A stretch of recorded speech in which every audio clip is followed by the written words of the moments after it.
Fishing Sebastian Inlet can be as exciting or as relaxing as you want it to be. Construction of this man-made inlet first started in 1872, and it wasn't until the 1920s that they were successful in opening a permanent inlet from the Sebastian River to the Atlantic Ocean. And until this day, Sebastian Inlet is still considered to be one of the most dangerous inlets in Florida and the Atlantic seacoast. What makes this inlet so dangerous is a massive amount of water that drains out of the Sebastian River through this narrow inlet that's only about 15 feet deep. When this water meets an incoming tide from the Atlantic Ocean, it creates a standing wave that can just swallow any boat. But it is this movement of water that makes this place so dangerous, what also makes it such a great place to fish. To land a nice fish like the one that this man is fighting, it takes a coordinated effort of all the anglers on the pier to make sure that it doesn't end up in a tangled mess of lines. At Sebastian Inlet, there are two piers, one on the North Jetty and one on the South Jetty. Here we are on the North Jetty, and this one seemed to be the one that was most popular with anglers and with the fish on this trip. From either of these piers, you have a good shot of catching just about any fish in the Atlantic Ocean that hangs close to the shoreline, including kingfish, cobia, tarpon. During this trip, the most likely catches included mackerel, pompano, snook, drum, and jacks. I was really kind of surprised I didn't see any redfish caught out here, because just to the left of the North Pier is an area they call the Monster Hole, and that's real popular with red fishermen. Here the angler is bringing in a really nice drum along with a bonus jack that got hooked on his multi-hook dropper rig. And I'll show you what one of those looks like here in just a second. Here you see the fish basket net go down to capture the fish. No.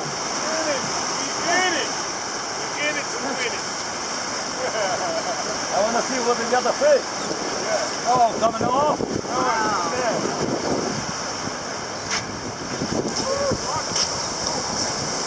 Here's a look at the dropper rig that many of the fishermen were using.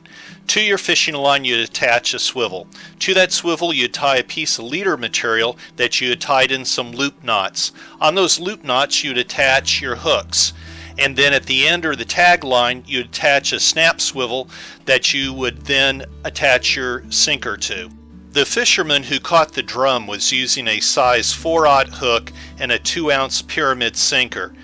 The fisherman that I saw catching the most fish was using a size 2/0 hook and a small flat 1-ounce sinker. The advantage to the 1-ounce sinker is that it would drift more and in essence cover more ground where there could be fish. Here is Monster Hole that is just off to the left tip of the North Jetty. The popular baits today were cut ladyfish and mullet and shrimp. Some anglers were throwing silver spoons to catch mackerel and bluefish. It was pretty interesting seeing some of the pier carts. Some were even high-tech with aerators to keep live bait. Besides the pier, there is some great fishing along the rocks of the inlet and then also in the back bay area of the Sebastian River. On this trip we camped at the State Park campground, and I brought my folding boat and 6-horsepower gas engine.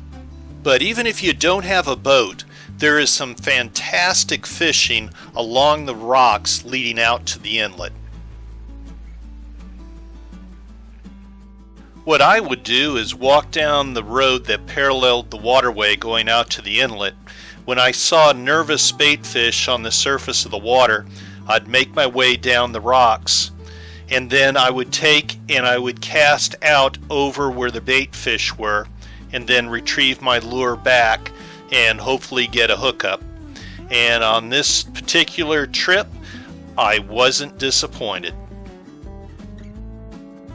The lure or the plug that I'm using here is a floating mirror lure.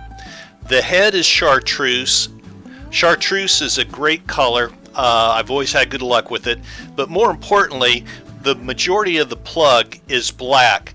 Now, the reason why black works here is that I'm fishing early in the morning, and black silhouettes better in low light conditions. The other reason why I'm using a floating plug is that, remember I told you earlier that this inlet was dredged, so it was cut out of limestone rock, and a lot of the rocks are still out there in the water. If I use something like a jig that would hug the bottom, that would get hooked up on those rocks.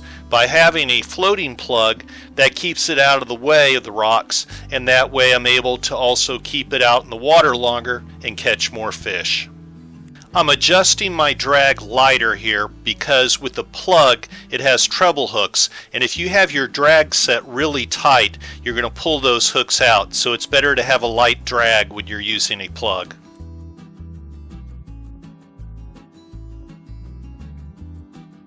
And this is a Jack Caravel, a great fighter. Current is running out from left to right.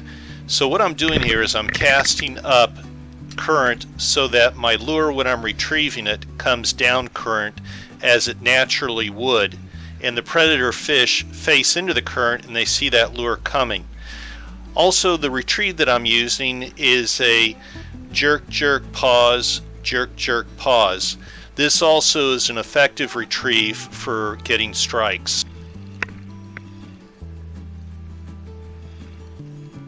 Coming up here in just a second, you'll see a dolphin trying to get my trout.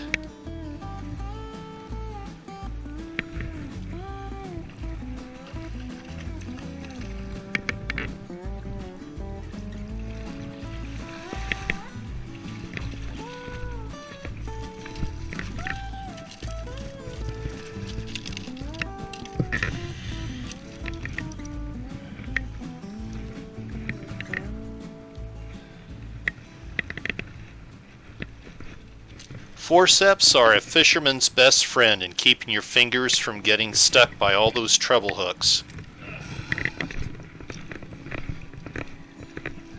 And this one gets to go home to be caught another day. I did invite one trout home for dinner.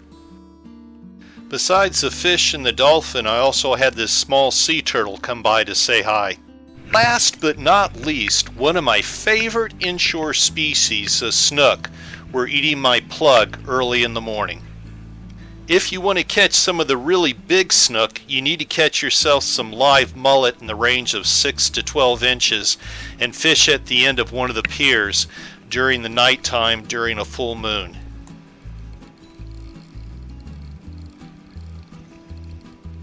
And remember with snook, you need to use a light drag when you're using treble hooks, otherwise you'll pull a hook right through their tender mouth.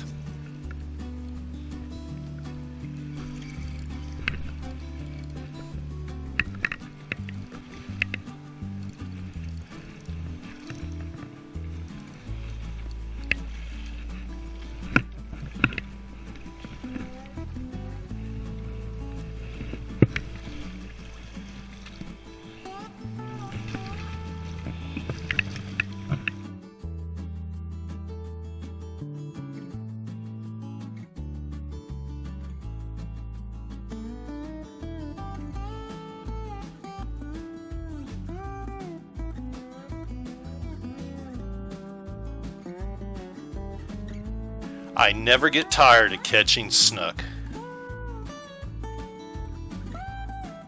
The next way to enjoy fishing at Sebastian is by boat. The inlet can be a little bit crowded, but if you go a quarter of a mile on either side of the inlet in the Sebastian River, you'll find plenty of open water.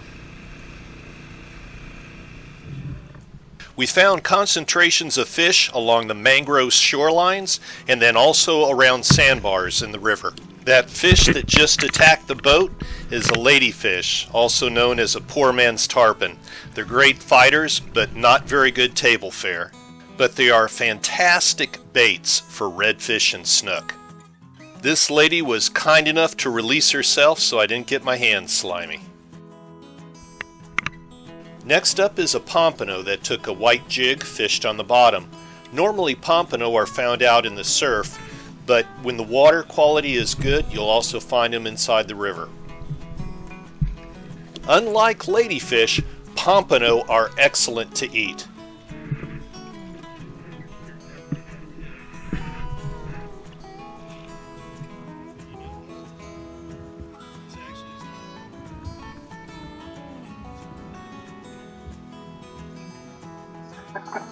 And as the sun started to hang low on the horizon, casting its golden glow up against the mangroves, a large trout ate my plug. See the size of that sucker.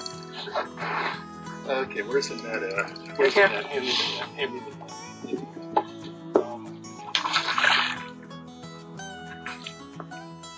Okay, so good. Oh my goodness. This was an excellent ending to a wonderful trip.